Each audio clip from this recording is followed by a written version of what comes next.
ಹರೇ ಕೃಷ್ಣ. ಎಲ್ಲ ಭಕ್ತರಿಗೂ ನನ್ನ ಆತ್ಮೀಯ ಪ್ರಣಾಮಗಳು. ವಾಂಛಾಕಲ್ಪತರುಭ್ಯಶ್ಚ ಕೃಪಾ ಸಿಂಧುಭ್ಯ ಏವ ಚ ಪತಿತಾನಾಂ ಪಾವನೇಭ್ಯೋ ವೈಷ್ಣವೇಭ್ಯೋ ನಮೋ ನಮಃ. ಅನಂತಕೋಟಿ ವೈಷ್ಣವವೃಂದಕ್ಕೆ ಜಯ. ನಮ್ಮ ಗುರು ಪರಂಪರೆಯಿಂದ ಬಂದಿರತಕ್ಕಂತಹ ಎಲ್ಲ ಆಚಾರ್ಯರಲ್ಲಿ ಮತ್ತು ಹಿರಿಯ ವೈಷ್ಣವರಲ್ಲಿ ನಾನು ಆಶೀರ್ವಾದವನ್ನು ಬೇಡ್ತಾ ಇದ್ದೀನಿ.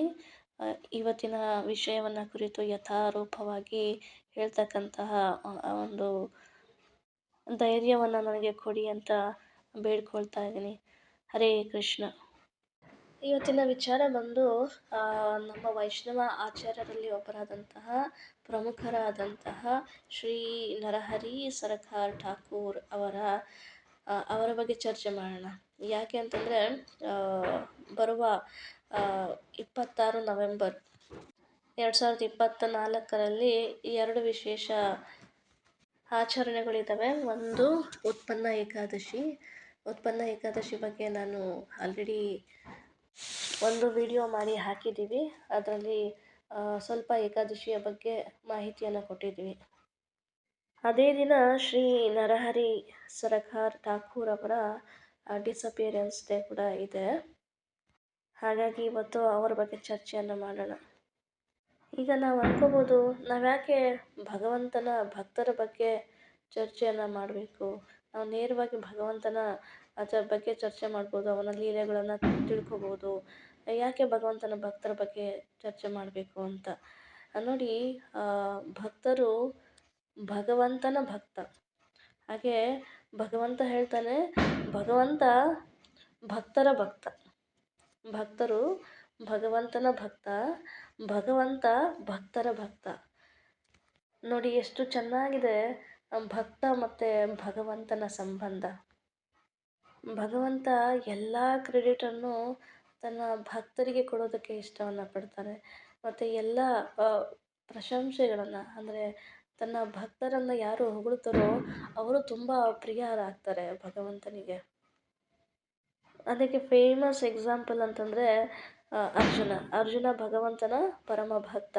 ನೋಡಿ, ಅರ್ಜುನ ಭಗವಂತನನ್ನು ತನ್ನ ಸಾರಥಿಯಾಗಿ ಬರಬೇಕು ಅಂದಿದ ತಕ್ಷಣ ಕೃಷ್ಣ ಇಮ್ಮಿಡಿಯೇಟಾಗಿ ಒಪ್ಕೊಳ್ತಾರೆ. ಭಗವಂತ ಮುಕ್ಕೋಟಿ ದೇವತೆಗಳ ಒಡೆಯ, ಇಡೀ ಬ್ರಹ್ಮಾಂಡಗಳ ಒಡೆಯ. ಅವನು ಆತನಿಗೆ ಅರ್ಜುನ ಒಬ್ಬನೇ ಭಕ್ತ ಅಲ್ಲ, ಕೋಟ್ಯಾಂತರ ಭಕ್ತರಿದ್ದಾರೆ. ಕೋಟ್ಯಾಂತರ ಭಕ್ತರು ಅವನಿಗೆ ಭೋಗವನ್ನು ಅರ್ಪಣೆ ಮಾಡ್ತಾರೆ.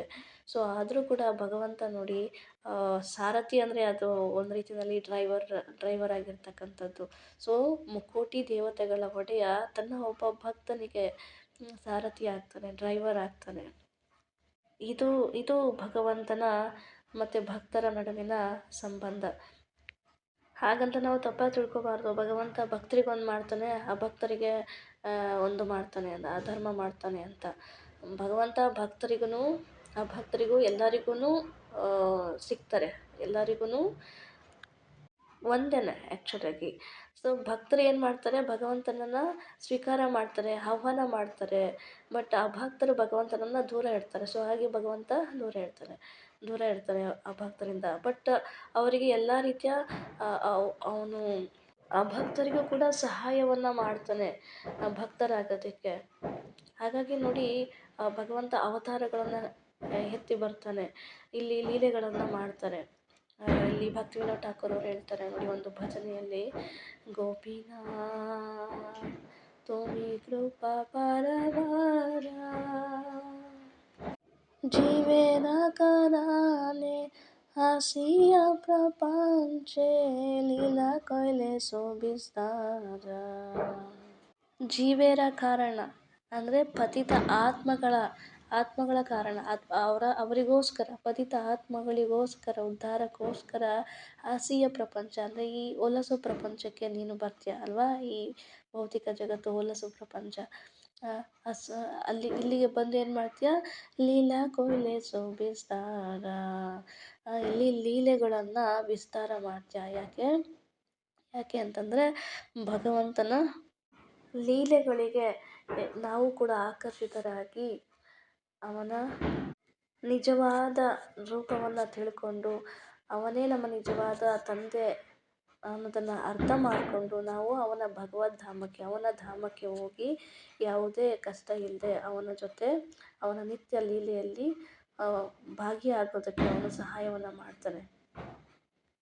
ಇವಾಗ ಭಗವಂತ ಬಂದು ಇಲ್ಲಿ ಲೀಲೆಗಳನ್ನು ಮಾಡಲಿಲ್ಲ ಅಂದರೆ ನಮಗೇನು ಗೊತ್ತಾಗುತ್ತೆ ಭಗವಂತನ ಬಗ್ಗೆ? ಭಗವಂತ ಅಂತ ಇದ್ದಾನೆ ಒಬ್ಬ ಅನ್ನೋದನ್ನೇ ನಾವು ಮರ್ತು ಬಿಡ್ತೀವಿ. ಸೊ ಆ ರೀತಿ ಆಗಬಾರ್ದು ಅಂತೇಳಿ ಭಗವಂತ ಒಂದೊಂದು ಅವತಾರಗಳನ್ನ ಪಡ್ಕೊಂಡು ಬರ್ತಾರೆ. ಒಂದೊಂದು ರೀತಿಯ ರಸಗಳನ್ನು ವ್ಯಕ್ತಪಡಿಸ್ತಾರೆ. ನೋಡಿ, ರಾಮಾವತಾರದಲ್ಲಿ ಬಂದರೆ ಸೀತಾಮಾತಾ ರಾಮ ಅದೊಂದು ರೀತಿಯಲ್ಲಿ ಸಪ್ರೇಷನ್ ಫೀಲು, ಟ್ರ್ಯಾಜಿಡಿ ಸ್ವಲ್ಪ. ಅದೇ ಕೃಷ್ಣ ಅವತಾರದಲ್ಲಿ ಬಂದರೆ ಅದರಲ್ಲಿ ಎಲ್ಲ ಮಿಕ್ಸ್ ಇದೆ. ಸಣ್ಣವನಿರಬೇಕಾದ್ರೆ ಮಗುವಿನ ತುಂಟಾಟ, ಸಣ್ಣವನಿರಬೇಕಾದ್ರೆ ಅಷ್ಟು ರಾಕ್ಷಸರನ್ನು ಕೊಲ್ತಾನೆ, ಫೈಟಿಂಗ್ ಇದೆ.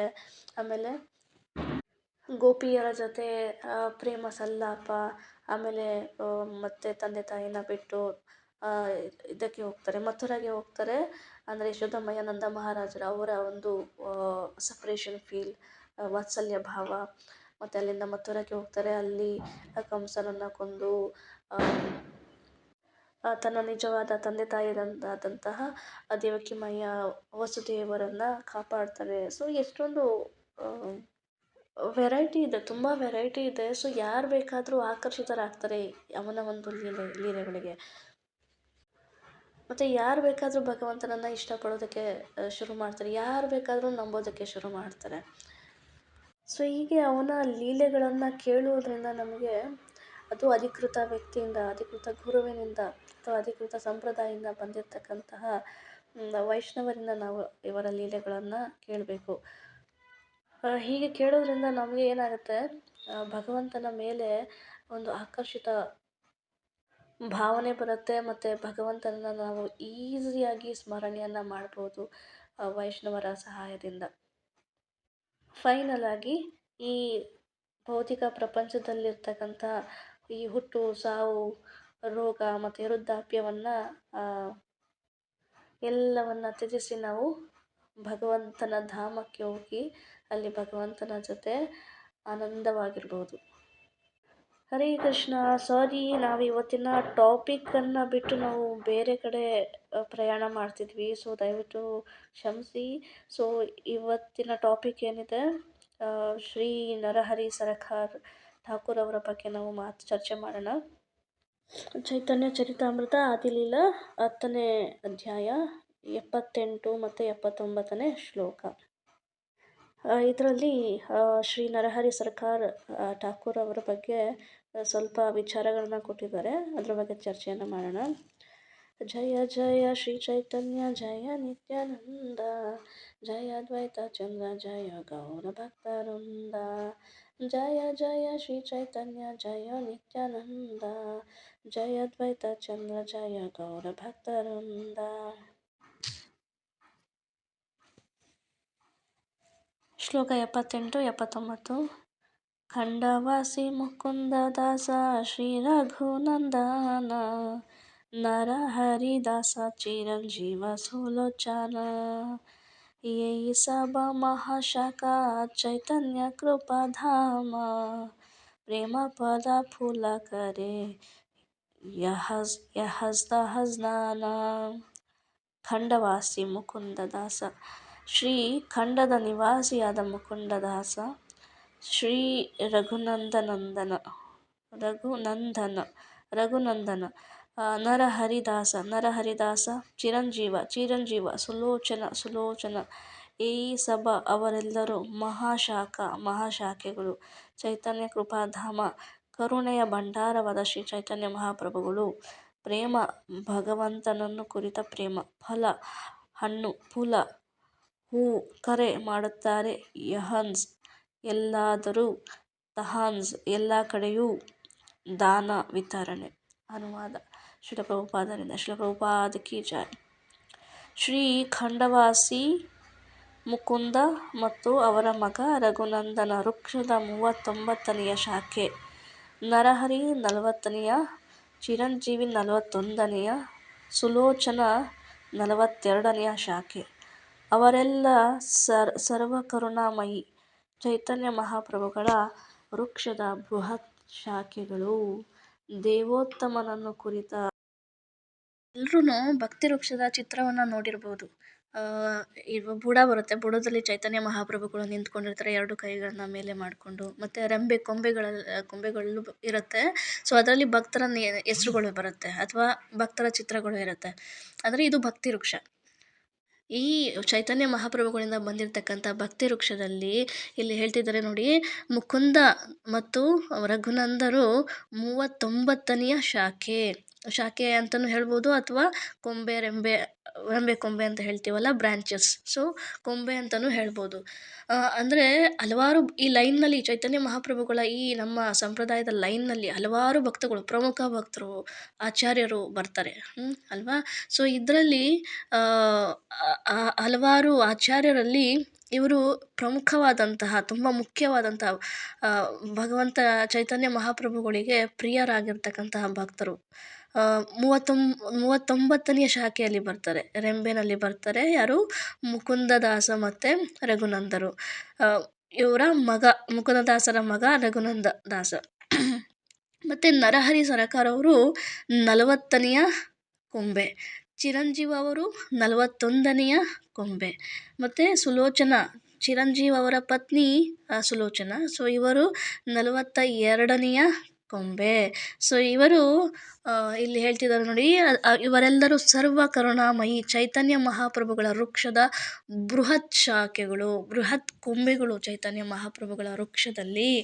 ಯಾಕೆ ಅಂದರೆ ಇವರು ಚೈತನ್ಯ ಮಹಾಪ್ರಭುಗಳ ಒಂದು ಪ್ರೀತಿಯುತವಾದಂಥ ಭಕ್ತಿಯ ಫಲ ಪುಷ್ಪಗಳನ್ನು ಎಲ್ಲೆಲ್ಲೂ, ಎಲ್ಲ ಕಡೆ ಮತ್ತು ಎಲ್ಲ ಜನರಿಗೂ, ಎಲ್ಲ ದೀನಹೀನರಿಗೂ ಯಾವುದೇ ಭೇದ ಭಾವ ಇಲ್ಲದೆ ಹಂಚುತ್ತಾರೆ. ಹಾಗಾಗಿ ಚೈತನ್ಯ ಮಹಾಪ್ರಭುಗಳಿಗೆ ಇವರು ಬಹಳ ಪ್ರಿಯರು. ಭಾವಾರ್ಥ: ಶ್ರೀ ಮುಕುಂದದಾಸರು ನಾರಾಯಣದಾಸರ ಮಗ ಮತ್ತು ನರಹರಿ ಸರ್ಕಾರರ ದೊಡ್ಡಣ್ಣ. ಅವರ ಎರಡನೆಯ ಸೋದರನ ಹೆಸರು ಮಾಧವದಾಸ. ಅವರ ಮಗನ ಹೆಸರು ರಘುನಂದನ ದಾಸ.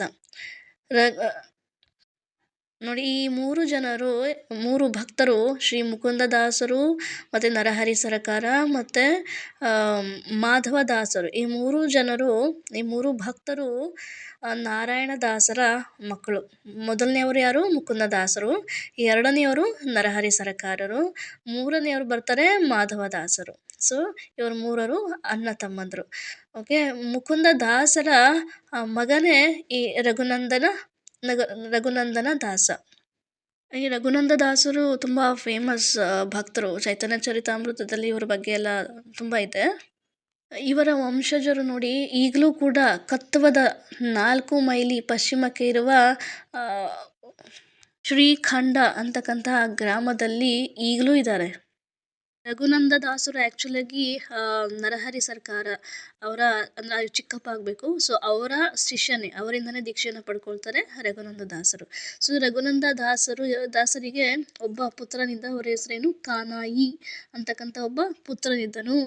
ಅವನಿಗೆ 2 ಪುತ್ರರು. ಕಾನಾಯಿ ಅಂತ ಅವರಿಗೆ 2 ಪುತ್ರರಿದ್ದರು. ಯಾರು? ನರಹರಿ ಠಾಕೂರರ ಶಿಷ್ಯರಾಗಿದ್ದ ಮದನರಾಯ ಮತ್ತು ವಂಶೀವದನ.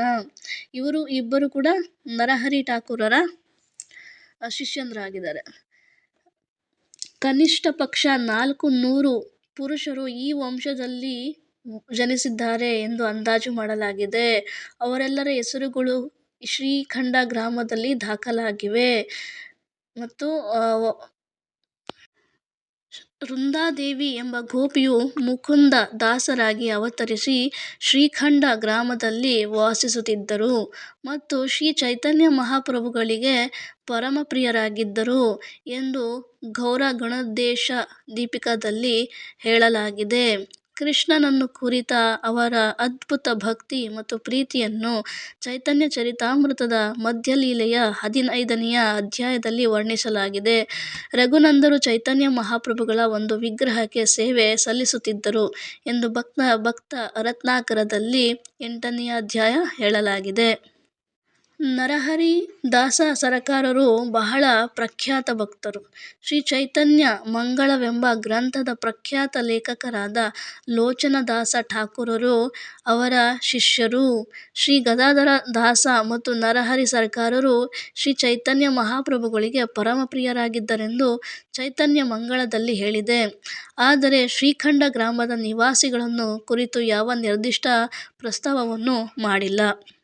ಲೋಚನದಾಸರು ನಮಗೆಲ್ಲರಿಗೂ ತುಂಬ ಪರಿಚಯ. ಯಾಕೆಂದರೆ ಅವ್ರದ್ದು ಎಷ್ಟೊಂದು ಭಜನೆಗಳು ಇದ್ದಾವೆ ನಮ್ಮಲ್ಲಿ. ಎಷ್ಟೊಂದು ಮೇ ಬಿ ತುಂಬಾ ಭಜನೆಗಳಿದ್ದಾವೆ. ಪರಮ ಕರುಣ ಬಹುದು ಈ ಜನ ನಿತಾಯ್ ಗೌರಚಂದ್ರ, ಇದು ಕೂಡ ಲೋಚನದಾಸರು ಬರೆದಿದ್ದು. ನಿತಾಯ್ ಪಾದ ಕಮಲ ಕೋಟಿ ಚಂದ್ರ ಸುಶೀತಲ, ಸೊ ಇದು ಕೂಡ ಅವರೇ ಬರೆದಿದ್ದು. ಹಾಗೆ ಎಷ್ಟೊಂದಿದ್ದಾವೆ ಲೋಚನದಾಸರು ಬರೆದಿರ್ತಕ್ಕಂಥ ಅವ್ರು ಬರೆದಿರ್ತಕ್ಕಂಥ ವೈಷ್ಣವ ಭಜನೆಗಳು. ಸೊ ಇಂಥ ಫೇಮಸ್ ಭಕ್ತರ ಇವರ ಗುರು ಯಾರು? ನರಹರಿದಾಸ ಸರಕಾರವರು ಇವರ ಗುರು. ನರಹರಿದಾಸರು ಕೂಡ ತುಂಬ ಪ್ರಖ್ಯಾತ ಭಕ್ತರು. ಅದು ಅಲ್ಲದೆ ಲೋಚನದಾಸರು ಬಂದು ಚೈತನ್ಯ ಮಂಗಳ ಎಂಬತಕ್ಕಂಥ ಗ್ರಂಥದ ಲೇಖಕರು. ಆ ಗ್ರಂಥವನ್ನು ಬರೆದಿರ್ತಕ್ಕಂಥವ್ರು ಅವರೇ. ಸೊ ಅದರಲ್ಲಿ ಏನು ವಿವರಣೆ ಕೊಟ್ಟಿದ್ದಾರೆ? ಗದಾಧರ ಪಂಡಿತರು ಮತ್ತು ನರಹರಿ ಸರ್ಕಾರ ಇಬ್ಬರೂ ಚೈತನ್ಯ ಮಹಾಪ್ರಭುಗಳಿಗೆ ಪರಮ ಪ್ರಿಯರು. ಭಕ್ತರು ಭಗವಂತನಿಗೆ ಪ್ರಿಯರು. ಸೊ ಅದರಲ್ಲೂ ಪ್ರಿಯರು ಯಾರು? ನರಹರಿ ದಾಸ್ ಸರ್ಕಾರ್ ಮತ್ತು ಶ್ರೀ ಗದಾಧರ್ ಪಂಡಿತ್ ಅವರು. ನೆಕ್ಸ್ಟ್ ಪ್ಯಾರಾ, ಚಿರಂಜೀವ ಮತ್ತು ಸುಲೋಚನ ಇವರಿಬ್ಬರು ಶ್ರೀಖಂಡದ ನಿವಾಸಿಗಳು. ಅವರ ವಂಶಜರು ಇನ್ನೂ ಅಲ್ಲಿ ವಾಸಿಸುತ್ತಿದ್ದಾರೆ. ಚಿರಂಜೀವ ಅವರಿಗೆ ಇವರು ಪುತ್ರರು. ಚಿರಂಜೀವ ಇವರಿಗೆ ಇಬ್ಬರು ಪುತ್ರರು. ದೊಡ್ಡ ಪುತ್ರನ ಹೆಸರು ರಾಮಚಂದ್ರ ಕವಿರಾಜ. ಅವರು ಶ್ರೀವಾಸ ಆಚಾರ್ಯರ ಶಿಷ್ಯರು ಮತ್ತು ನರೋತ್ತಮ ದಾಸ ಠಾಕೂರರ ಆತ್ಮೀಯ ಸಂಗಾತಿ. ರಾಮಚಂದ್ರ ಸಂಗಮಗೆ ನರೋತ್ತಮ ದಾಸ. ಈ ಕೃಷ್ಣ ಚೈತನ್ಯ ಪ್ರಭು ದಯಾಗರೋ ಮೋರೆ ಅದನ್ನು ಹಾಡಬೇಕಾದ್ರೆ ನಮಗೆ ಲಾಸ್ಟ್ ಪ್ಯಾರದಲ್ಲಿ ಬರುತ್ತಲ್ಲ, ದಯಾ ಕರೋ ಶ್ರೀ ಆಚಾರ್ಯ. ಸೊ ಅದರಲ್ಲಿ ರಾಮಚಂದ್ರ ಸಂಗಮಗೆ ನರೋತ್ತಮ ದಾಸ ಅಂತ ಹೇಳ್ತಾರಲ್ವ. ಸೊ ಇದು ರಾಮಚಂದ್ರ ಅಂತಂದರೆ ಅದು ಇವರೇನೆ, ಚಿರಂಜೀವ ಮತ್ತು ಸುಲೋಚನರ ಮಗ ಇವರು ರಾಮಚಂದ್ರ ದಾಸ್ ಮತ್ತು ನರೋತ್ತಮ ದಾಸ್ ಠಾಕೂರ್. ನರೋತ್ತಮ ದಾಸ್ ಠಾಕೂರ್ ತುಂಬಾ ಅವರು ಕೂಡ ವೈಷ್ಣವ ಸಾಂಗ್ಸ್ಗಳನ್ನ ಬರೆದಿದ್ದಾರೆ. ಸೊ ಇವರಿಗೆ ಕ್ಲೋಸ್ ಫ್ರೆಂಡ್ ಯಾರು? ರಾಮಚಂದ್ರ ಕವಿರಾಜ. ಸೊ ಇವ್ರನ್ನ ಆಗಲಿ ಇರೋದಕ್ಕಾಗ್ತಾಯಿಲ್ಲ. ಸೊ ಹಾಗಾಗಿ ಇಲ್ಲಿ ನರೋತ್ತಮ ದಾಸರು ಹಾಗಂತ ಹೇಳ್ತಾರೆ, ರಾಮಚಂದ್ರ ಸಂಗಮಗೆ ನರೋತ್ತಮ ದಾಸ. ನರೋತ್ತಮ ದಾಸರು ರಾಮಚಂದ್ರರ ಸಹವಾಸವನ್ನು ಕೇಳ್ತಾ ಇದ್ದಾರೆ ಇಲ್ಲಿ ಈ ಸಾಂಗಲ್ಲಿ. ಕಿರಿಯ ಮಗರು ಗೋವಿಂದದಾಸ ಕವಿರಾಜ. ಸೊ ಚಿರಂಜೀವ ಮತ್ತು ಸುಲೋಚನೆಗೆ ಇಬ್ಬರು ಮಕ್ಕಳು. ಒಬ್ರು ಯಾರು? ರಾಮಚಂದ್ರ ಕವಿರಾಜ, ಇನ್ನೊಬ್ರು ಗೋವಿಂದದಾಸ ಕವಿರಾಜ ಯಾವ್ದ್ರಲ್ಲಿ ಬರ್ತಾರೆ? ಶ್ರವಣ ಕೀರ್ತನ ಸ್ಮರಣ ವಂದನ ಪಾದ ಸೇವನ ದಾಸ್ಯರೇ ಪೂಜನ ಸಖಿ ಜನ ಆತ್ಮ ನಿವೇದನ ಗೋವಿಂದ ದಾಸಾಭಿಲಾಸರೇ. ಭಜಹುರೆ ಮನ ಈ ಒಂದು ಭಜನೆಯನ್ನು ಬರೆದಿರ್ತಕ್ಕಂಥವ್ರು ಗೋವಿಂದದಾಸರು ಕವಿರಾಜರು. ಇವರು ಪ್ರಖ್ಯಾತ ವೈಷ್ಣವ ಕವಿ. ಚಿರಂಜೀವರವರ ಪತ್ನಿಯ ಹೆಸರು ಸುನಂದ. ಚಿರಂಜೀವರ ಪತ್ನಿಯ ಹೆಸರು ಸುನಂದ, ಸುಲೋಚನ ಅಲ್ಲ. ಐ ಆಮ್ ರಿಯಲಿ ಸಾರಿ, ನಾನು ಕನ್ಫ್ಯೂಸ್ ಮಾಡ್ಕೊಂಡಿದ್ದೆ. ಈ ಹಿಂದೆ ಕೂಡ ಅದನ್ನು ಹೇಳಿಬಿಟ್ಟೆ, ಚಿರಂಜೀವ ಮತ್ತು ಸುಲೋಚನ ಅವರು ಹಸ್ಬೆಂಡ್ ಆ್ಯಂಡ್ ವೈಫ್ ಅಂತ. ಪ್ಲೀಸ್ ಫರ್ಗಿವ್ ಮೀ, ಅದು ನಾನು ತಪ್ಪಾಗಿ ತಿಳ್ಕೊಂಡೆ. ಸುನಂದ ಮತ್ತು ಸುಲೋಚನ ಸ್ವಲ್ಪ ಕನ್ಫ್ಯೂಸ್ ಆಯಿತು. ಚಿರಂಜೀವ ಅವರ ಪತ್ನಿಯ ಹೆಸರು ಸುನಂದ. ಸುಲೋಚನ ಅವ್ರ ಬಗ್ಗೆ ನನಗೆ ಅಷ್ಟು ಇನ್ಫಾರ್ಮೇಷನ್ ಗೊತ್ತಿಲ್ಲ, ನೋಡೋಣ. ಮತ್ತು ಮಾವನವರ ಹೆಸರು ದಾಮೋದರ ಸೇನ ಕವಿರಾಜ. ಚಿರಂಜೀವವರು ಮೊದಲು ಗಂಗಾ ನದಿಯ ದಡದಲ್ಲಿರುವ ಕುಮಾರನಗರ ಎಂಬ ಹಳ್ಳಿಯಲ್ಲಿ ವಾಸವಾಗಿದ್ದರು. ಅವರು ಪೂರ್ವದಲ್ಲಿ ವೃಂದಾವನದ ಚಂದ್ರಿಕಾ ಆಗಿದ್ದರು ಎಂದು ಗಣೋದ್ದೇಶ ದೀಪಿಕದಲ್ಲಿ ಹೇಳಲಾಗಿದೆ. ಹರೇ ಕೃಷ್ಣ. ಶ್ರೀಲ ಪ್ರಭುಪಾದ ಕಿ ಜೈ. ಸೊ ನರಹರಿ ಸರ್ಕಾರ್ ಅವರು ಕ್ರಿಸ್ತಶಕ 1480ರಲ್ಲಿ ಏಕಾದಶಿಯ ದಿನ ಕಾಣಿಸ್ಕೊಳ್ತಾರೆ, ಅಂದರೆ ಜನನ ಆಗುತ್ತೆ. ಮತ್ತು 1540 ಏಕಾದಶಿಯ ದಿನ ಮಾರ್ಗಶಿರ ಮಾಸದಲ್ಲಿ ಬರ್ತಕ್ಕಂಥ ನವೆಂಬರ್ ತಿಂಗಳಲ್ಲಿ ಬರುತ್ತೆ. ಆ ದಿನ ಅವರು ಕಣ್ಮರೆ ಆಗ್ತಾರೆ, ಅಂದರೆ ಡಿಸಪಿಯರ್ ಆಗ್ತಾರೆ. ಅಂದರೆ ಈ ಇಹಲೋಕವನ್ನು ತ್ಯಜಿಸಿ ಅವರ ನಿತ್ಯ ಲೀಲಾ ಗೋಲೋಕ ವೃಂದಾವನದಲ್ಲಿ ಹೋಗ್ತಾರೆ. ಅಂದರೆ ಉತ್ಪನ್ನ ಏಕಾದಶಿಯ ದಿನ ಅವರು ದೇಹ ತ್ಯಾಗವನ್ನು ಮಾಡಿದ್ದು. ಉತ್ಪನ್ನ ಏಕಾದಶಿ ಬಂದು 2024ರಲ್ಲಿ ನವೆಂಬರ್ 26ನೇ ತಾರೀಕು ಬರ್ತಾ ಇದೆ. ಈ ನರಹರಿ ಸರ್ಕಾರ್ ಅವರು ಗೋಲೋಕ ವೃಂದಾವನದಲ್ಲಿ ಇವರು ಶ್ರೀ ಶ್ರೀ ರಾಧಾ ಕೃಷ್ಣ ಅವರಿಗೆ ಹನಿ ಸಪ್ಲೈ, ಅಂದರೆ ಜೇನುತುಪ್ಪವನ್ನು ಸಪ್ಲೈ ಮಾಡ್ತಕ್ಕಂತಹ ಗೋಪ್ಯವಾದಂತಹ ಸಖಿ ಇವರು. ಇವರ ಹೆಸರು ಮಧುಮತಿ ಸಖಿ ಅವರೇ ಶ್ರೀ ನರಹರಿ ಸರ್ಕಾರ್ ಆಗಿ ಅವರು ಬರ್ತಾರೆ. ಇಲ್ಲೂ ಕೂಡ ಅವರು ಜೇನುತುಪ್ಪದಷ್ಟೇ ಸಿಹಿಯಾಗಿರ್ತಕ್ಕಂಥ ಚೈತನ್ಯ ಮಹಾಪ್ರಭುಗಳ ದಿವ್ಯ ಸಂದೇಶಗಳನ್ನು ಇಲ್ಲಿ ಎಲ್ಲರಿಗೂ ಹಂಚುತ್ತಾರೆ. ಸೊ ಒಂದ್ಸಲ ಏನಾಗುತ್ತೆ, ಶ್ರೀ ನಿತ್ಯಾನಂದ ಪ್ರಭುಗಳು ಶ್ರೀಖಂಡಕ್ಕೆ ಹೋಗ್ತಾರೆ. ಅವರು ವಾಸವಾಗಿದ್ದಲ್ಲಿ ಶ್ರೀಖಂಡ ಅಂತಕ್ಕಂಥ ಗ್ರಾಮದಲ್ಲಿ. ಸೊ ಅಲ್ಲಿಗೆ ಹೋಗ್ತಾರೆ ನಿತ್ಯಾನಂದ ಪ್ರಭುಗಳು. ಹೋಗಿ ಅವರ ನರಹರಿ ಸರ್ಕಾರ್ ಹತ್ರ ಹೇಳ್ತಾರೆ, ಸೊ ನೀನು ಯಾರು ಅಂತ ನನಗೆ ಗೊತ್ತಿದೆ. ಯಾಕೆಂದರೆ ನಿತ್ಯಾನಂದ ಪ್ರಭುಗಳು ಬಲರಾಮ್, ಸೊ ಅವರಿಗೆ ಎಲ್ಲ ಗೊತ್ತಿರುತ್ತೆ, ಪಾಸ್ಟ್ ಏನು, ಪ್ರೆಸೆಂಟ್ ಏನು, ಫ್ಯೂಚರ್ ಏನು, ಸೊ ಪ್ರತಿಯೊಂದು ವಿಚಾರಗಳು ಅವ್ರಿಗೆ ಗೊತ್ತಿದೆ. ಅವರು ಹೇಳ್ತಾರೆ, ನೀನು ಯಾರು ಅಂತ ನನಗೆ ಗೊತ್ತಿದೆ, ಸೊ ಎಲ್ಲಿ ಜೇನುತುಪ್ಪ ಎಲ್ಲಿ ಅಂತ ಕೇಳ್ತಾರೆ. ಸೊ ಅದಕ್ಕೆ ಏನು ಮಾಡ್ತಾರೆ, ನರಹರಿ ಸರ್ಕಾರ್ ಅವರು ಅಲ್ಲೊಂದು ಕೊಡವನ್ನು ತಗೊಳ್ತಾರೆ. ಆ ಕೊಡವನ್ನು ತಗೊಂಡು ಅಲ್ಲಿ ಒಂದು ಹತ್ತಿರದಲ್ಲಿರ್ತಕ್ಕಂಥ ಕೊಳಕ್ಕೆ ಹೋಗ್ತಾರೆ. ಕೊಳಕ್ಕೆ ಹೋಗ್ಬಿಟ್ಟು ಆ ಕೊಳದಲ್ಲಿ ನೀರನ್ನು ತುಂಬಿ ಹಿಡ್ಕೊಳ್ತಾರೆ. ಸೊ ಅದು ಆ ನೀರೇನಾಗುತ್ತೆ, ಜೇನುತುಪ್ಪ ಆಗಿ ಟ್ರಾನ್ಸ್ಫಾರ್ಮ್ ಆಗುತ್ತೆ. ಜೇನುತುಪ್ಪ ಆಗುತ್ತೆ, ಅದು ನೀರು ಜೇನುತುಪ್ಪ ಆಗುತ್ತೆ. ಸೊ ಅದನ್ನು ಇವರಿಗೆ ಕೊಡ್ತಾರೆ, ನಿತ್ಯಾನಂದ ಪ್ರಭುಗಳಿಗೆ ಕೊಡ್ತಾರೆ. ಅದನ್ನು ಸ್ವೀಕಾರ ಮಾಡ್ತಾರೆ. ಸೊ ನಿತ್ಯಾನಂದ ಪ್ರಭುಗಳು ಅವ್ರಿಗೆ ತೃಪ್ತಿ ಆದಷ್ಟು ಅದನ್ನು ಸ್ವೀಕಾರ ಮಾಡ್ತಾರೆ, ಕುಡಿತಾರೆ. ಮತ್ತು ಅವರ ಜೊತೆಯಲ್ಲಿ ಬಂದಿರತಕ್ಕಂಥ ಎಲ್ಲ ಸಹಪಾಠಿಗಳಿಗೂ ಆ ಜೇನುತುಪ್ಪವನ್ನು ಕುಡಿಯೋದಕ್ಕೆ ಅದು ಖಾಲಿನೇ ಆಗೋದಿಲ್ಲ. ಎಲ್ಲರೂ ತಮಗೆ ತೃಪ್ತಿ ಆಗುವಷ್ಟು ಆ ಜೇನುತುಪ್ಪವನ್ನು ಕುಡಿತಾರೆ, ಸಿಹಿಯಾದಂಥ. ಸೊ ಈಗಲೂ ಕೂಡ ಆ ಕೊಳ ಅಲ್ಲಿದೆ. ಆ ಕೊಳದ ಹೆಸರು ಮಧುಮತಿ ಕೊಳ ಅಂತಲೇ ಅದಕ್ಕೆ ಅದು ಪ್ರಸಿದ್ಧವಾಗಿದೆ. ಗೌರ ಆರತಿನಲ್ಲಿ ಕೂಡ ನಾವು ಪ್ರತಿದಿನ ಗೌರ ಆರತಿ ಮಾಡ್ತೀವಲ್ವ. ಸೊ ಅದರಲ್ಲಿ ಗೌರ ಆರತಿನಲ್ಲಿ ಕೂಡ ಭಕ್ತಿವಿನೋದ್ ಠಾಕೂರ್ ಅವರು ನರಹರಿ ಪ್ರಭು ಬಗ್ಗೆ ಹೇಳಿದ್ದಾರೆ. ಕಿಬನರ ಹರಿಯಾದಿ ಕೋರಿ ಚಾಮರ ಢೋಲಾಯ. ಈ ನರಹರಿ ಪ್ರಭು ಬೇರೆ ಯಾರು ಅಲ್ಲ, ನರಹರಿ ಸರ್ಕಾರ್ ಅವರು. ಈ ವೈಷ್ಣವ ಭಜನೆಯಲ್ಲಿ ನೋಡಿ ತುಂಬ ವೈಷ್ಣವರ ಹೆಸರುಗಳು ಬರುತ್ತೆ. ಸೊ ಇದರಲ್ಲಿ ನರಹರಿ ಸರ್ಕಾರ್ ಅವರು ಚಾಮರವನ್ನು ಬೀಸ್ತಾ ಇದ್ರಂತೆ. ಯಾವಾಗ ಬ್ರಹ್ಮದೇವರು ಚೈತನ್ಯ ಮಹಾಪ್ರಭುಗಳಿಗೆ ಆರತಿಯನ್ನು ಮಾಡ್ತಿರ್ತಾರೋ ಆವಾಗ ನರಹರಿ ಅವರು ಚಾಮರವನ್ನು ಬೀಸ್ತಾ ಇದ್ರಂತೆ. ಶ್ರೀ ನರಹರಿ ಸರ್ಕಾರ್ ಅವರು ತುಂಬ ಚೆನ್ನಾಗಿ ಹಾಡ್ತಾಯಿದ್ರು, ಭಜನೆಗಳನ್ನು ಮಾಡ್ತಾಯಿದ್ರು. ಮತ್ತು ಅವರು ಕವಿ ಕೂಡ. ಅವರು ಅನೇಕ ವೈಷ್ಣವ ಭಜನೆಗಳನ್ನು ರಚನೆ ಮಾಡಿದ್ದಾರೆ. ನಿತ್ಯಾನಂದ ಪ್ರಭುಗಳು ಮತ್ತು ಚೈತನ್ಯ ಮಹಾಪ್ರಭುಗಳ ಮೇಲೇ ಅವರು ಜಾಸ್ತಿ ವರ್ಣನೆಯನ್ನು ಮಾಡಿದ್ದಾರೆ ಅವರ ಬಗ್ಗೆ. ಸೊ ಇವಾಗೊಂದು ಭಜನೆಯನ್ನು ಹಾಡೋಣ. ನರಹರಿ ಸರ್ಕಾರ್ ಅವರೇ ಬರೆದಿರ್ತಕ್ಕಂಥದ್ದು. ಇದು ಬೆಂಗಾಲಿ ಲ್ಯಾಂಗ್ವೇಜಲ್ಲಿ ಬರೆದಿದ್ದಾರೆ. ಸ್ಕ್ರೀನಲ್ಲಿ ತೋರಿಸುತ್ತೆ ವೈಷ್ಣವ ಭಜನೆಯನ್ನು ಕನ್ನಡದಲ್ಲಿ. ಸೊ ನೀವು ಕೂಡ ಹಾಡ್ಬೋದು ಜೊತೆಯಲ್ಲಿ. ಇದು ಶ್ರೀ ಗೌರಂಗ ಮಹಾಪ್ರಭುಗಳ ಒಂದು ಸಪರೇಷನಲ್ಲಿ ಬರೆದಿರ್ತಕ್ಕಂಥ ತುಂಬ ಚೆನ್ನಾಗಿದೆ. ಹಾಡೋಣ, ಜೊತೆಗೆ ಲಾಸ್ಟಲ್ಲಿ ಇದ್ರದ್ದು ಟ್ರಾನ್ಸ್ಲೇಷನ್ ಕೂಡ ಇದೆ, ಟ್ರಾನ್ಸ್ಲೇಷನ್ ಕೂಡ ಓದೋಣ. ಹರೇ ಕೃಷ್ಣ. ಸ್ವಲ್ಪ ಅಡ್ಜಸ್ಟ್ ಮಾಡ್ಕೊಳ್ಳಿ, ನನಗೆ ಅಷ್ಟು ಚೆನ್ನಾಗಿ ಹಾಡೋಕ್ಕೆ ಬರೋದಿಲ್ಲ. ಯೂಟ್ಯೂಬಲ್ಲಿ ಸಿಗುತ್ತೆ ನಿಮಗೆ ಸಾಂಗ್ಸು, ಸೊ ನೀವು ಪ್ರಾಕ್ಟೀಸ್ ಮಾಡ್ಬೋದು. ಓಕೆ, ಹರೇ ಕೃಷ್ಣ. ಮನರೇ ಕಹನಾ ಗೌರ ಕಥಾ, ಮನರೇ ಕಹನಾ ಗೌರ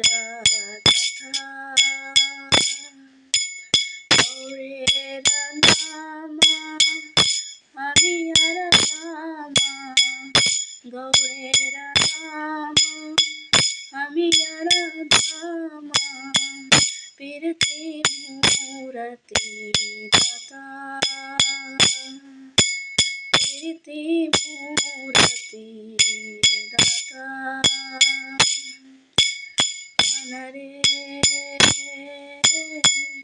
कहना गौर कथा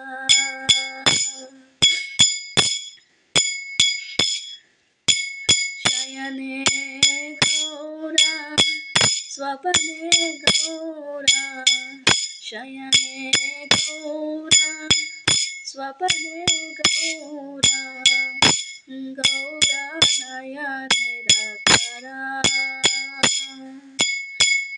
गौरा नयने रतरा जीवने गौरा मरणे गौरा जीवने गौरा मरणे गौरा गौरा गलार हरा मन रे कहना गौरा कथा हियारा मगरे गौरंगा रखिया हियारा मगरे गौरंगा रखिया विरले बसिया रबा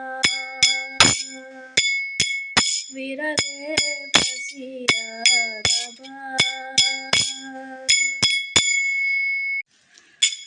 मनेर साधेते से रूपा छाड़े रे मनेर साधते से रूपा छाड़े रे नयने नयने शोभा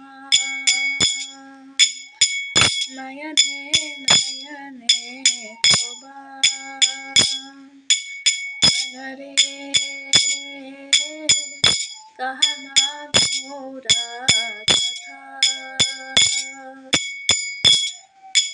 गौरा विहने नवंची पारणे गौरा विहने नवंची पारणे गौरा करेची सरा गौरा करेची सरा गौरा बलिया जौका जीवने गौरा बलिया जौका जीवने किछु ना चाहिब किछु ना चाहिब गौरा गमना गौरा गथना गौरा गमना गौरा गथना गौरा मुखेरा हसी गौरा मुखेरा हसी गौरा प्रीति गौरा मूर्ति गौरा प्रीति गौरा मूर्ति हियाय रहला पशी हियाय रहला पशी मन रे कहना गौरा कथा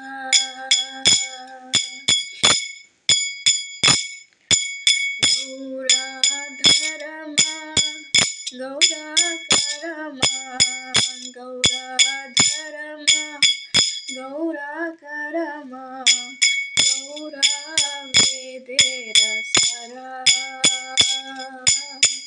गौरा वेदेर सरा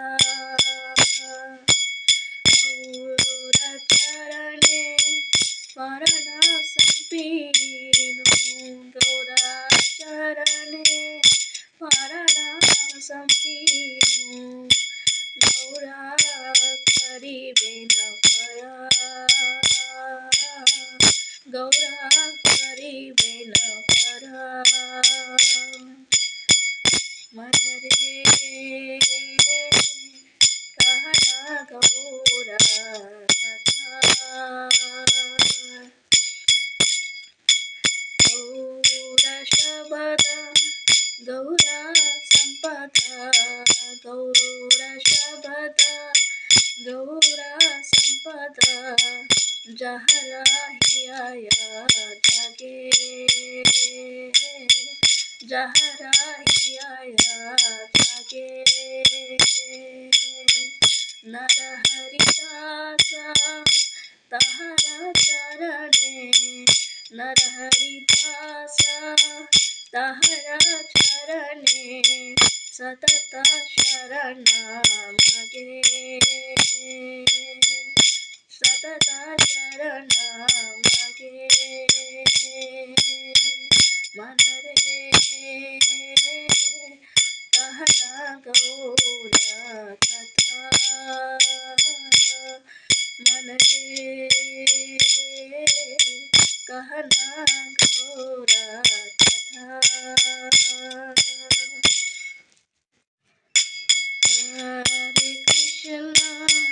हरे कृष्णा कृष्णा कृष्णा हरे हरे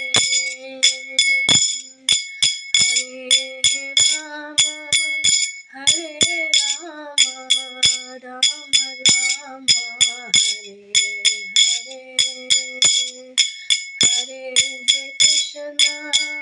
हरे कृष्णा कृष्ण कृष्ण हरे हरे हरे राम राम राम हरे हरे हरे कृष्णा कृष्ण कृष्ण हरे हरे हरे राम राम राम हरे हरे हरे कृष्णा कृष्ण कृष्ण हरे हरे हरे राम राम राम हरे हरे जय वैष्णव ठाकुर जय वैष्णव ठाकुर वैष्णव ठाकुर जय वैष्णव ठाकुर जय जय प्रभुपाद जय जय प्रभुपाद जय जय गुरुदेव जय श्रील गुरुदेव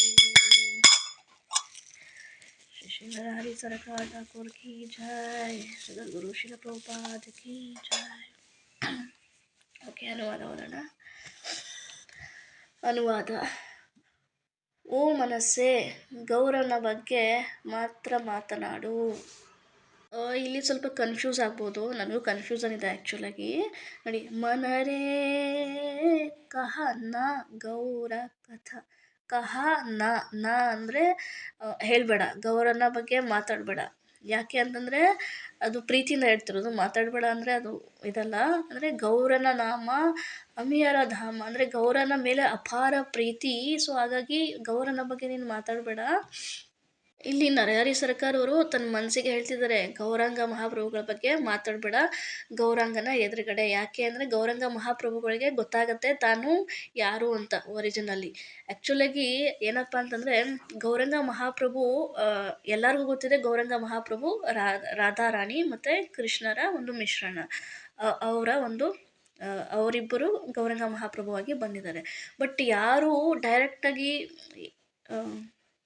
ಅವರನ್ನು ಪ್ರಶಂಸೆ ಮಾಡುವಾಗಿರಲಿಲ್ಲ. ಯಾರಾದ್ರೂ ನೀವು ಗೌರಾಂಗ ಮಹಾಪ್ರಭು, ನೀವು ಕೃಷ್ಣ, ನೀವು ವಿಷ್ಣು ಅಂತ ಏನಾದರೂ ಹೇಳಿದ್ರೆ ಗೌರಾಂಗ ಮಹಾಪ್ರಭುಗಳು ಎರಡೂ ಕಿವಿಗಳನ್ನು ಮುಚ್ಕೊಂಡು ಹರೇ ಕೃಷ್ಣ ಕೃಷ್ಣ ವಿಷ್ಣು ವಿಷ್ಣು ಇದೇನು ಹೇಳ್ತಿದ್ದಾರೆ ಯಾಕೆ ಈ ಥರ ಮಾತಾಡ್ತಿದ್ದೀರಾ? ಗೌರಂಗ ಮಹಾಪ್ರಭು ಆ ಥರ ಹೇಳ್ತಾರೆ, ಯಾಕೆ ಈ ಥರ ಮಾತಾಡ್ತಿದ್ದೀರಾ? ನಾನು ಯಾವ ವಿಷ್ಣುನೂ ಅಲ್ಲ, ನಾನು ಯಾವ ವಿಷ್ಣುವಿನ ಅವತಾರನೂ ಅಲ್ಲ, ನಾನು ಶಚಿಮಾತೆಯ ಸಾಮಾನ್ಯ ಒಬ್ಬ ಮಗ, ಸನ್ಯಾಸಿ ಅಷ್ಟೇ ಅಂತ 2 ಕಿವಿಗಳನ್ನು ಮುಚ್ಕೊಳ್ತಾ ಇದ್ರು. ಸೊ ಗೌರಂಗ ಮಹಾಪ್ರಭು ಯಾರಿಗೂ ತನ್ನನ್ನು ತಾನು ಪ್ರಶಂಸೆ ಮಾಡೋದಕ್ಕೆ ಬಿಡ್ತಿರಲಿಲ್ಲ, ಅದು ತನ್ನ ಪ್ರೆಸೆನ್ಸಲ್ಲಿ. ಬಟ್ ಒಬ್ಬ ವ್ಯಕ್ತಿ ಮಾತ್ರ, ಒಬ್ಬ ಭಕ್ತ ಮಾತ್ರ ಗೌರಂಗ ಮಹಾಪ್ರಭುಗಳನ್ನು, ಅದು ಅವರ ಪ್ರೆಸೆನ್ಸಲ್ಲಿ, ಅವರ ಎದುರುಗಡೆ ಗ್ಲೋರಿಫಿಕೇಷನ್ ಮಾಡ್ತಾಯಿದ್ರು. ಅದು ಯಾರಪ್ಪ ಅಂದರೆ ನರಹರಿ ಸರ್ಕಾರರು.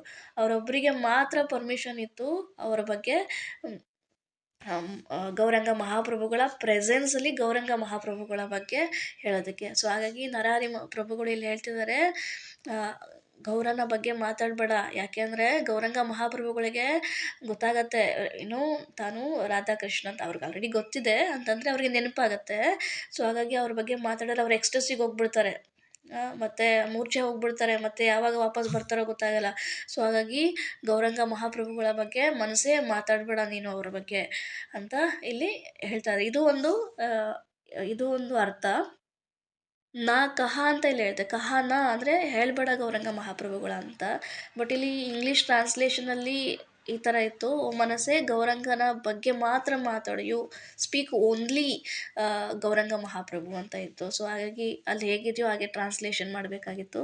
ಬಟ್ ಇದು ಸ್ವಲ್ಪ ಕನ್ಫ್ಯೂಷನ್ ಇದೆ, ಈ 2 ಅರ್ಥ ಬರುತ್ತೆ, ಬಟ್ ಅರ್ಥ ಒಂದೇ. ಓಕೆ.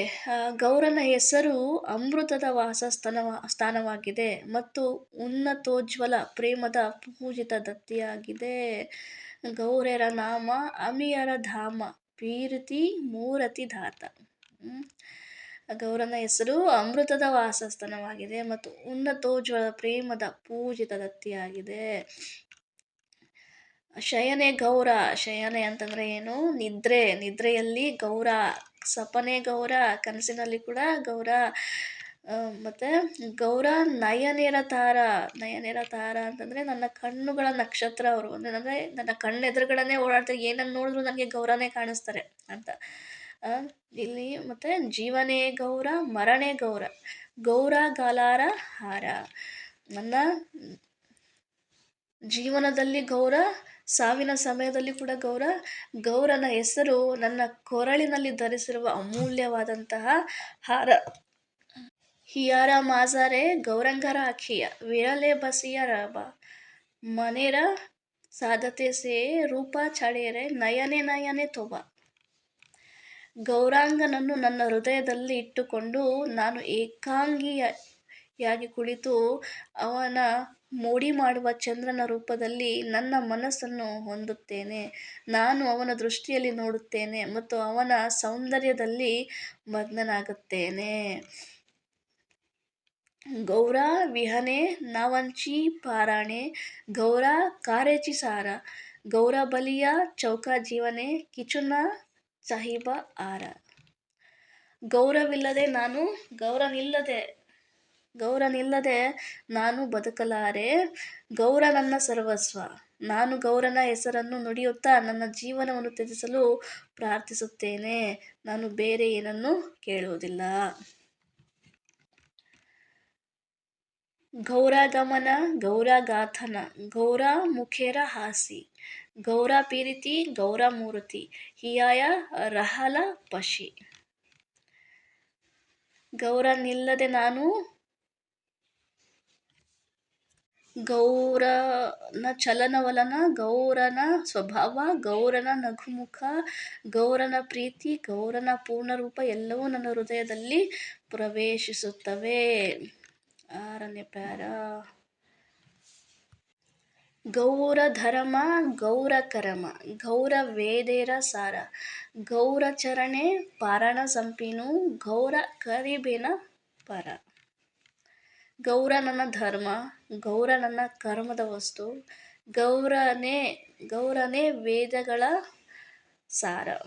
ನಾನು ಗೌರನ ಪಾದಕಮಲಗಳಲ್ಲಿ ನನ್ನ ಪ್ರಾಣವನ್ನು ಅರ್ಪಿಸುತ್ತೇನೆ. ಗೌರನೇ ನನ್ನನ್ನು ಈ ಭವಸಾಗರದಿಂದ ಪಾರು ಮಾಡುವವನು. ಗೌರ ಶಬದ, ಗೌರ ಸಂಪದ, ಜಹರ ಹಿಯಾಯ ಜಾಗೆ, ನರಹರಿದಾಸ ತಹರ ಚರಣೆ ಸತತ ಶರಣ ಮಾಗೆ. ಗೌರನು ಯಾರ ಹೃದಯದಲ್ಲಿ ಪ್ರಕಟವಾಗುತ್ತಾನೋ ಆ ವ್ಯಕ್ತಿಯ ಧ್ವನಿ ಕಂಪನ ಮತ್ತು ಸಂಪತ್ತಿನ ಸಾರ. ನರಹರಿದಾಸರು ಯಾವಾಗಲೂ ಅಂತಹ ವ್ಯಕ್ತಿಯ ಪಾದಗಳನ್ನು ಆಶ್ರಯಿಸುವಂತೆ ಪ್ರಾರ್ಥಿಸುತ್ತಾರೆ. ಹರೇ ಕೃಷ್ಣ. ನರಹರಿ ಸರಕಾರ ಅವರ ಬಗ್ಗೆ ಇನ್ನೂ ಬಹಳಷ್ಟು ವಿಚಾರಗಳಿದ್ದಾವೆ, ಬಟ್ ನನಗೆ ಎಷ್ಟು ಗೊತ್ತೋ ಅಷ್ಟು ಮಾತ್ರ ಕವರ್ ಮಾಡೋದಕ್ಕೆ ಸಾಧ್ಯ ಆಯಿತು. ದಯವಿಟ್ಟು ಕ್ಷಮಿಸಿ. ನೆಕ್ಸ್ಟ್ ಟೈಮ್ ಇನ್ನೂ ಹೆಚ್ಚಾಗಿ ಇನ್ಫಾರ್ಮೇಷನ್ನ ಕಲೆಕ್ಟ್ ಮಾಡ್ತೀನಿ. ಅಂದರೆ ಇನ್ನು ಚೈತನ್ಯ ಚರಿತಾಮೃತವನ್ನು ಓದಬೇಕು, ಮತ್ತು ಓದಿದ್ರೇ ನಮಗೆ ಜಾಸ್ತಿ ಇನ್ಫಾರ್ಮೇಷನ್ ಗೊತ್ತಾಗೋದು. ಸೊ ನೆಕ್ಸ್ಟ್ ಟೈಮ್ ನಾನು ಇನ್ನೂ ಜಾಸ್ತಿ ಕವರ್ ಮಾಡೋದಕ್ಕೆ ಪ್ರಯತ್ನವನ್ನು ಮಾಡ್ತೀನಿ. ಸೊ ಎಲ್ಲರೂ ನನಗೆ ಆಶೀರ್ವಾದವನ್ನು ಮಾಡಿ. ಶ್ರೀಲ ಪ್ರಭುಪಾದರ ಹೆಚ್ಚು ಹೆಚ್ಚು ಪುಸ್ತಕಗಳನ್ನು ಓದೋದಕ್ಕೆ ಮತ್ತು ಶ್ರವಣ ಮಾಡೋದಕ್ಕೆ ನನಗೆ ಆಶೀರ್ವಾದ ಮಾಡಿ ಅಂತ ಕೇಳ್ತಾ ಇದ್ದೀನಿ. ಗುರು ಮಹಾರಾಜರ ಕೃಪೆಯಿಂದ ನನ್ನ ಪ್ಯೂರಿಫಿಕೇಷನ್ಗೋಸ್ಕರ ಶ್ರೀ ಶ್ರೀ ನರಹರಿ ಸರಕಾರ ಅವರ ಒಂದು ಗ್ಲೋರಿಫಿಕೇಷನ್ ಮಾಡಲು ಸಾಧ್ಯ ಆಯಿತು. ಹಾಗೆ ನಾನೇನಾದರೂ ತಪ್ಪಾಗಿ ಹೇಳಿದರೆ ದಯವಿಟ್ಟು ಕ್ಷಮಿಸಿ. ವಾಂಛಾಕಲ್ಪತರುಭ್ಯಶ್ಚ ಕೃಪಾ ಸಿಂಧುಭ್ಯ ಚ ಪತಿತಾನಾಂ ಪಾವನೇಭ್ಯೋ ವೈಷ್ಣವೇಭ್ಯೋ ನಮೋ ನಮಃ. ಅನಂತಕೋಟಿ ವೈಷ್ಣವವೃಂದ ಕಿ ಜೈ. ನಮಾಚಾರ್ಯ ಶ್ರೀ ಹರಿದಾಸ್ ಠಾಕೂರ್ ಕಿ ಜೈ. ಶ್ರೀ ನರಹರಿ ಸರಕಾರ ಠಾಕೂರ್ ಕಿ ಜೈ. ಸೊ ಏನಾದರೂ ಪ್ರಶ್ನೆಗಳು ಇದ್ದರೆ ಈ ಕ್ಲಾಸಿಗೆ ಸಂಬಂಧಪಟ್ಟಂತೆ ಕಮೆಂಟ್ ಬಾಕ್ಸ್ನಲ್ಲಿ ಹಾಕಿ. ಸೊ ನೆಕ್ಸ್ಟ್ ಕ್ಲಾಸಲ್ಲಿ ಅದನ್ನು ಹೇಳೋದಕ್ಕೆ ಪ್ರಯತ್ನ ಮಾಡ್ತೀನಿ, ಆನ್ಸರ್ ಮಾಡೋದಕ್ಕೆ ಪ್ರಯತ್ನವನ್ನು ಮಾಡ್ತೀನಿ. ಅಥವಾ ನನಗೆ ಏನಾದರೂ ಕರೆಕ್ಷನ್ ಮಾಡೋದಿತ್ತು ಅಂತಂದರೆ ದಯವಿಟ್ಟು ಅದನ್ನು ಕಾಮೆಂಟ್ ಬಾಕ್ಸಲ್ಲಿ ಹಾಕಿ ಅದನ್ನು ಸರಿ ಮಾಡ್ಕೊಳ್ಳೋದಕ್ಕೆ ಪ್ರಯತ್ನ ಮಾಡ್ತೀನಿ. ಹರೇ ಕೃಷ್ಣ. ಧನ್ಯವಾದಗಳು.